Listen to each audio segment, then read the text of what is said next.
Welcome to another episode of ONPHA's Opening Doors podcast. So I'd like to introduce Jodi Zigelstein-Yip, the Chief HR Innovator and founder of Enliven HR Consulting.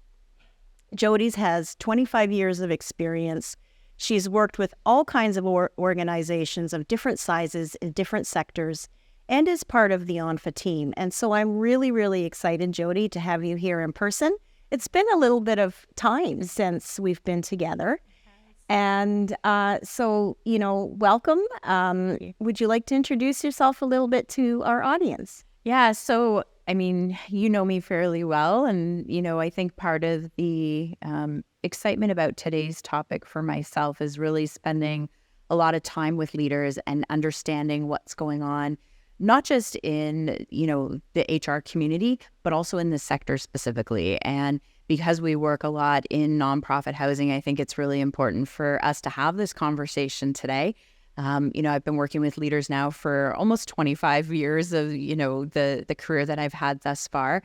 And it excites me to talk about this topic because it is one that I'm constantly thinking about and something that's always, something to be considered, as really important. And as we have this conversation today, hopefully our viewers will be able to, understand a little bit, more how to deal with situations that they may be encountering and how to really transform not just themselves, but, the team members that they have as well.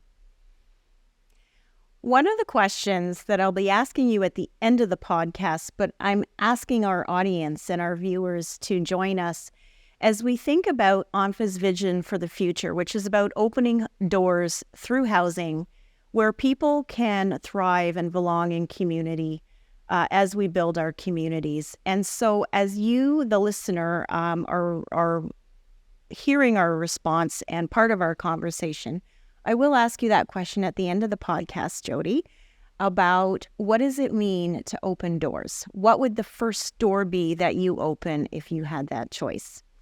And so we'll lead into the first question that we have for you today, which is really about leading through change and transformation.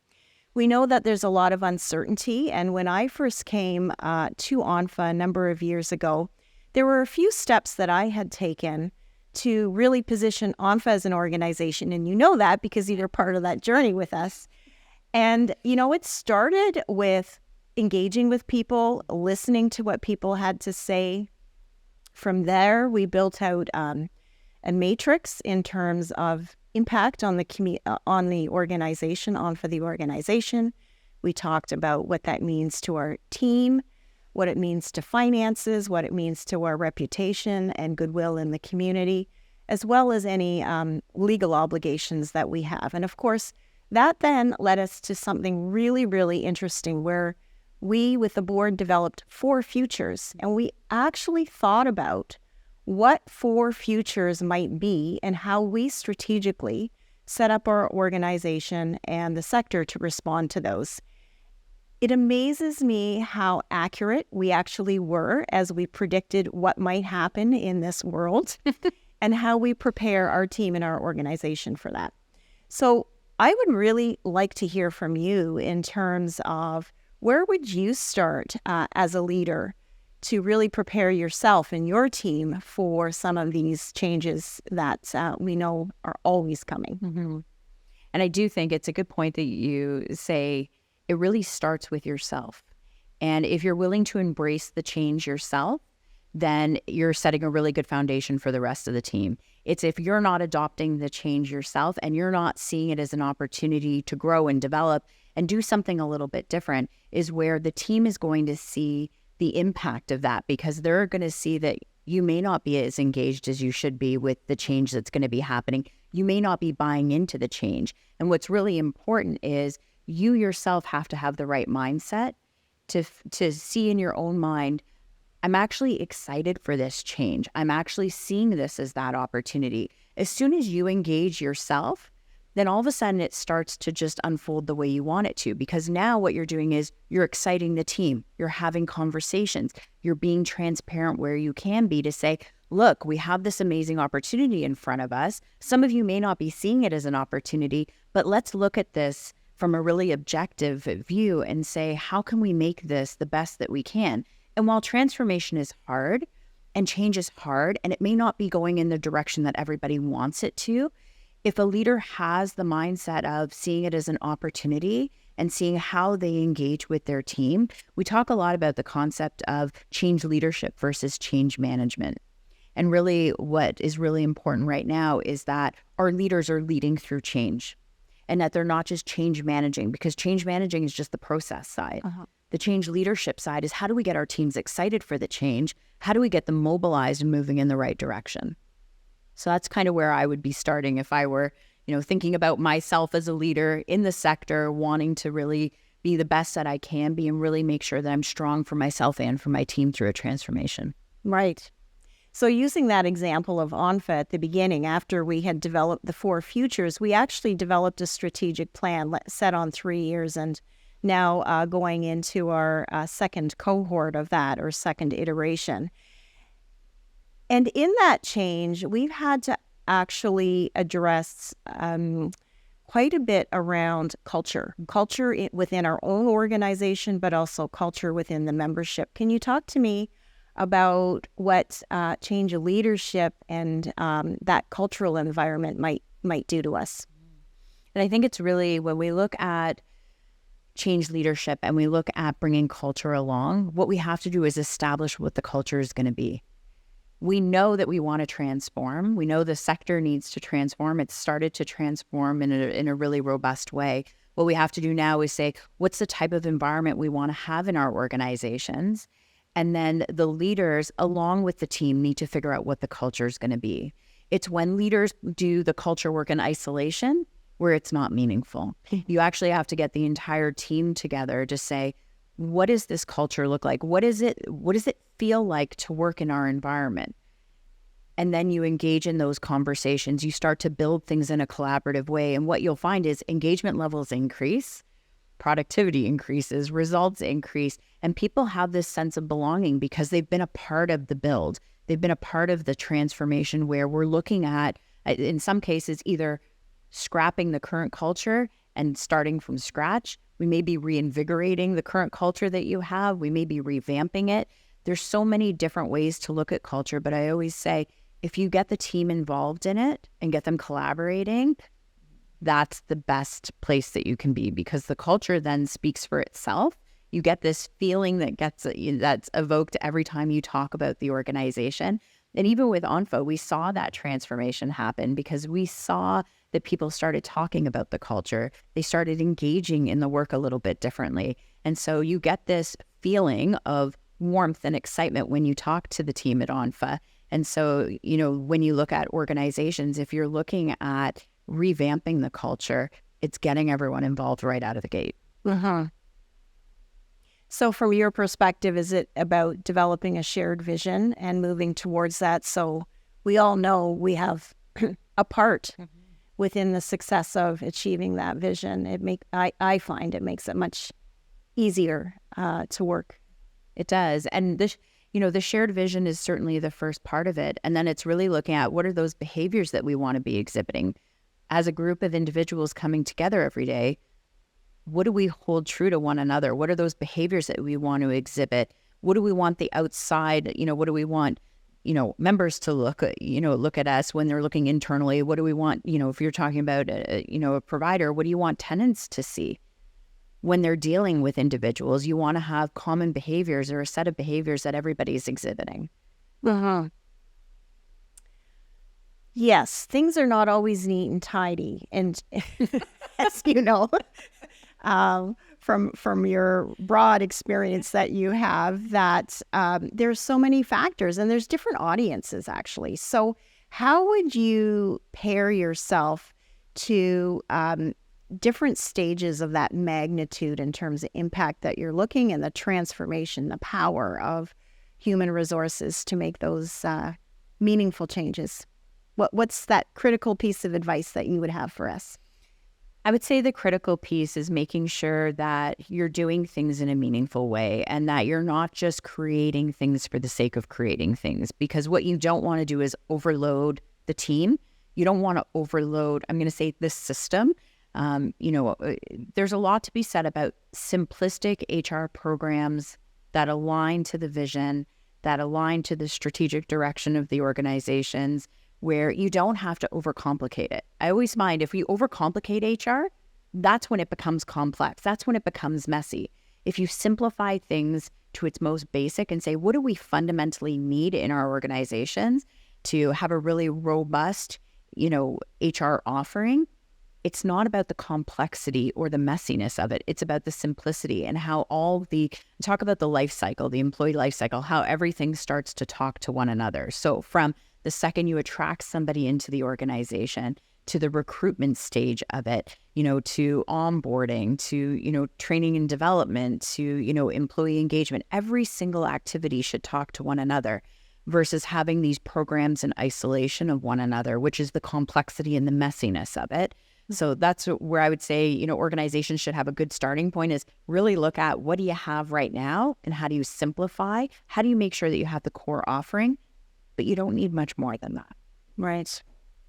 So you've been a wonderful HR partner with ONPHA for many, many years, and you've helped us grow and evolve in terms of the support and the system that we've put around our own team.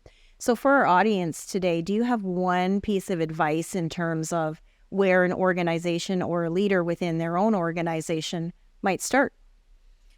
Yeah, I would say the starting point is really doing an assessment of what are the skills you have now on the team? What do you need going into the future? If we ignore what the future is going to show us, then we're not going to be able to have the right infrastructure in place to support the team. So I would say definitely look at what are the skills you have now? What do you need in the future? Look at succession.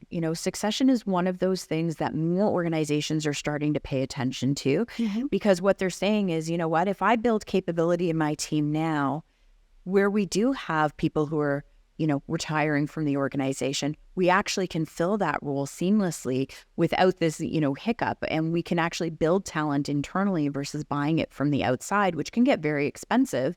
We don't have to buy talent from the outside. If we really focus on the build, I would say leaders should be focusing on looking at their organizations, making sure that they have the right structure now, but also the structure going into the future, and build capability of the team along the way. There's a lot to be said about how do we build that capability. So there isn't a one-size-fits-all, and it's important for leaders to recognize their style and evolve and develop their style. And so just to give my own example, with the first 25 years of my work, I was in a very different sector. I was leaning in the development world around economic development, and then coming into the not-for-profit sector was actually quite a change for me. And so what I have found is I've had to evolve when I was originally a doer, and then moving into being a people leader, and then into implementation in terms of leadership, and now that overall vision kind of leadership. And that has changed me as a person. It has changed me in terms of how I behave with others, how I engage with others, where I spend my time thinking. And actually, most of my time, I'm about 5 years ahead in terms of looking at the horizon, where we need to go, so that I can always be working with others to get us there. So are there any takeaways that you would have for us in terms of how does somebody identify where they are now as a leader and how they might take themselves in the future? And I'll just pause there for a second before you answer, because I firmly believe that everyone can be a leader in whatever role they have. It does not matter if you're making sandwiches or leading a corporation. We can all be leaders within our own right. So I would love to hear from you what that means. How does somebody self-identify where their skills are? I think it's really about being humble. And it's about being humble to where am I at right now in my career. We work with a lot of newly promoted leaders who are struggling because they're in that, I'm going to say, that strange place where they've been an individual contributor, similar to what you were saying. They've been an individual contributor for so long. They get promoted into this leadership role. And all of a sudden they're thinking to themselves, how did I get here? And what am I supposed to do? Because they tend to hold on to the individual contributor roles and responsibilities because it's comfortable. And what we have to do is be humble to, where am I at? What is expected of me in this new role? And if you don't know, ask the questions to figure out what is expected, and just be humble to the learning associated with it, because every leader needs to make that transition from individual contributor to leader. But it's acknowledging, what type of leader do I want to be? You know, am I naturally charismatic? Am I a little bit quieter? I always say, fundamentally, don't shift who you are as a person, because we're not looking at shifting personality. What we're doing is looking at building skill and how do you actually lead people or lead projects. We work with a lot of individuals that lead projects, and they don't actually lead a team of individuals. But be humble to that learning experience where you're identifying, what is it going to take for me to be successful at the next level? And if you can, gain some of those experiences even before you move into a leadership role, because then when you make that transition, it's that much easier to just seamlessly move into it. But we work with a lot of leaders who have even been in leadership roles for 20, 30 years, and they're still doing some of the responsibilities that they have been holding on to because they like it, because they're comfortable. It's looking at, how do you actually, we talk about leading people versus managing process. And so if you look at that concept, how do we actually lead people to success? How do we inspire? How do we empower? How do we look at, building, competency and capability? How do we coach our teams to success? It's a different role. You got to put on a different hat when you all of a sudden become a leader, but it's acknowledging, what type of leader do I really want to be? And there's no perfect formula for what the leader should look like. Like if you look at traditional leadership, you look at, there's all of these different types of leaders. Yes, every leader is going to do things differently. It's finding what's true to yourself. How are you going to be authentic and genuine in how you lead others, and going from there. But don't fundamentally shift like the personality side. Right. Because you are who you are as a person. So being authentic to yourself is absolutely key. And I do wonder then, as organizations, how we build a culture that is open, supportive, accommodating of individuality while also meeting those corporate objectives. It's a balance. And I'm sure you've seen it many, many times. So can you talk to us a little bit around how you would value that diversity from a corporate perspective? I think what's really important now is, a lot of people are talking about DEI and making sure that DEI is embedded in organizations. And I talk a lot with clients about, how do we value the differences that people bring to the table? And those differences are anything from the experiences that people bring, what experiences they've gained, not just education, but through work life, through home life, through their just general experiences in the work world. Everyone has these unique set of differences. How do we leverage those differences so that people can come to work and do what they do best? Mm-hmm. And it's not about this cookie cutter approach to, everyone should be following this one path of leadership. Everybody's path is going to be completely different. It's looking at hiring to the values that the organization holds strong to, making sure that, you're addressing the values every single day, and that people are living the behaviors that you want to be seeing. Other than that, people are going to have different individuality. They're going to be their own self. They're going to be their authentic self. And I say, just leverage the differences. Right. What we find is, like, creativity is higher. Innovation is, there's more robust innovation if we really value the differences that people bring to the table, versus saying everyone must be in, this way as a leader. I've heard you before say, bring your best self to work. And that is something that we really do embrace at ONPHA, is our team does bring their best self to work, and very much a positive attitude. So it's a can-do, how are we going to solve this problem today kind of attitude. Do you have any advice there in terms of continuous learning, how we can bring those attitudes to work to move towards that horizon that we've shared? I think it's really about loving what you do and coming to work to do the best work that you can on a daily basis. And, for people who, aren't necessarily playing to their strengths on a day-to-day basis, it's going to be harder for them. It's going to be harder for them to bring their best self to work every day because they're not leveraging the strengths that they have. And so it's really acknowledging in yourself, what are the core strengths that I have in here? And then how do I play to those every day? You'll be much happier if you're playing to your strengths. You'll be more engaged in the work that you're doing. You'll be more collaborative with your team. The more that you can bring that, build in the strength into what you're doing, it's also a mindset. So it's easy to be negative. It's much harder to kind of sit back and say, what's the great work that I'm doing on a day-to-day basis? How do I get up in the morning and I bring my best self to work? I talk a lot about having a theme song.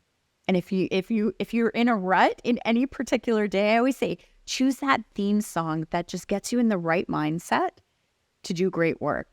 And if you need to listen to it 10 times before you get into work so that you can bring your best self, just find something that gets that mindset shift happening, because it is just a mindset shift. Anybody can bring their best self to work every day. You have to be wanting to bring your best self to work every day.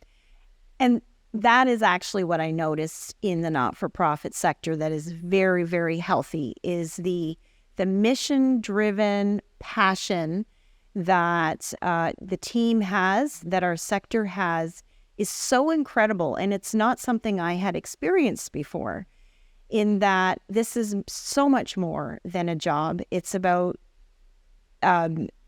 achieving a real public win, a good, and people believe it wholeheartedly, and that's why we get such incredible results in the not-for-profit sector, because it's not about bottom line or budget or whatever. It really, really is about that mission-driven value and being able to contribute to it because we believe in it.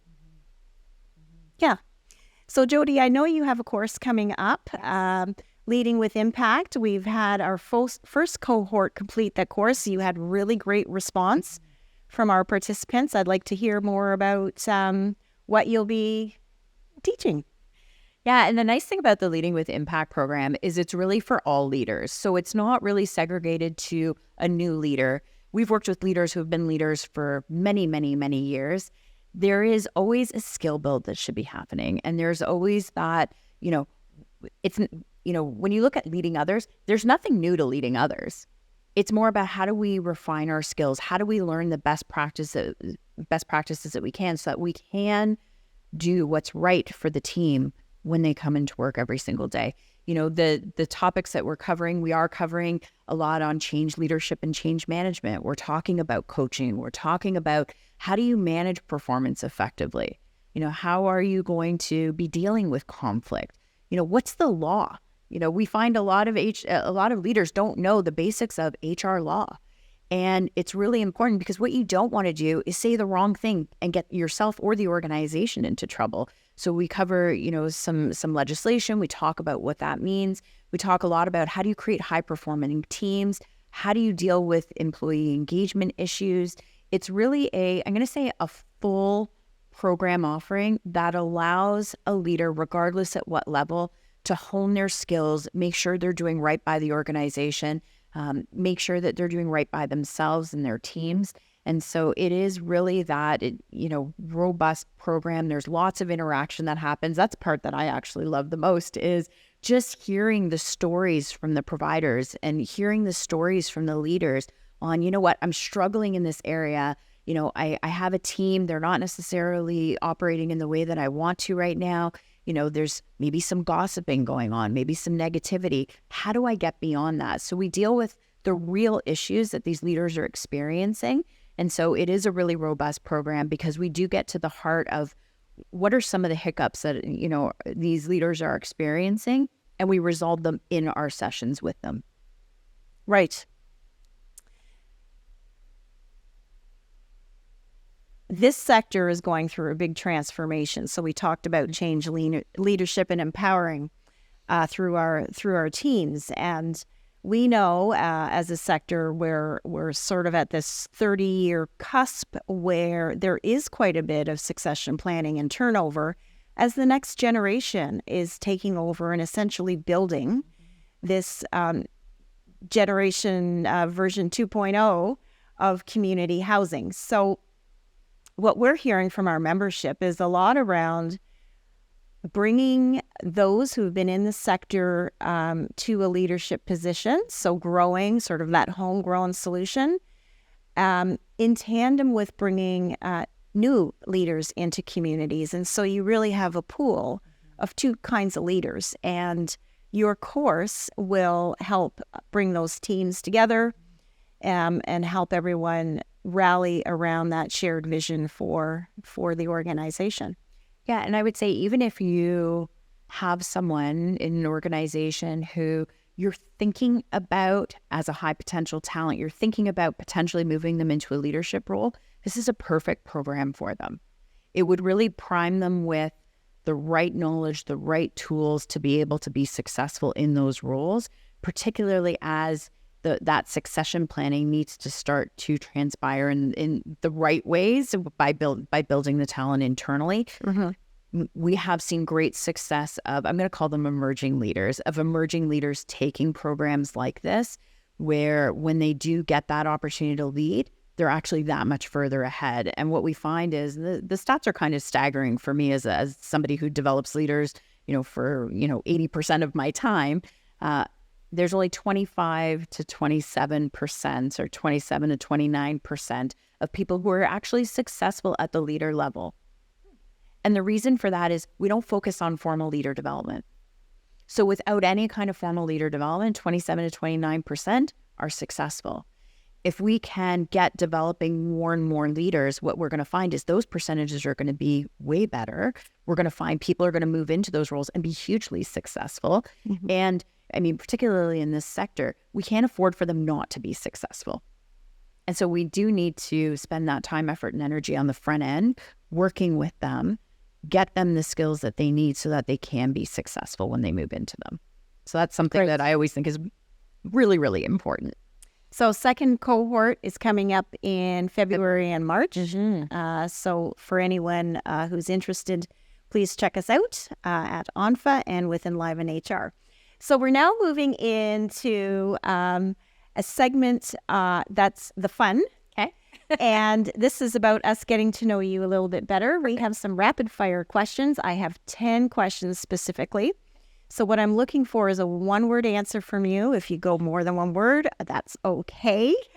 But we really just want to get a sense for who you are as a person. Are you ready? Yeah, absolutely. All right. So question number 1. What is the one thing that you cannot live without? My family.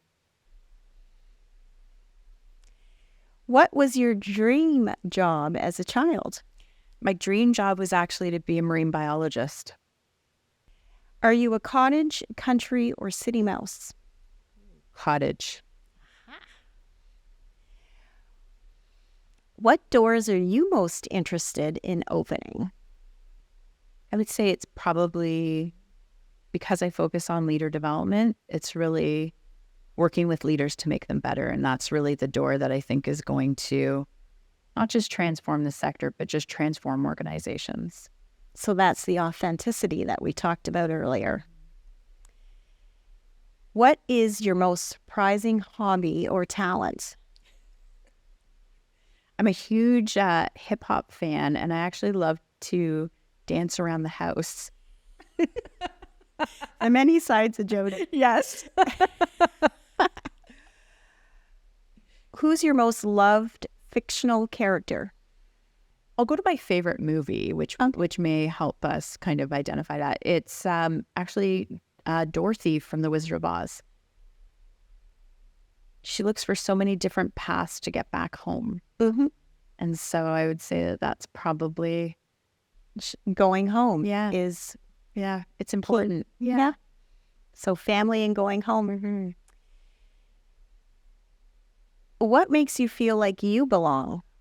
It's interesting because when I work with clients and I get this feeling when I work with them that there's this warmth and this feeling of being welcomed into their world, that's that feeling of belonging. And even with my team, I want them to feel like they have a special place to come to and to do work and to do amazing things and to transform the organizations that we work with. And so creating this environment where, for me, the belonging side is that, warmth and just having people around me who understand why we do what we do and understand that we're here for their best interests. I think that that's that feeling of belonging that makes the work we do so special.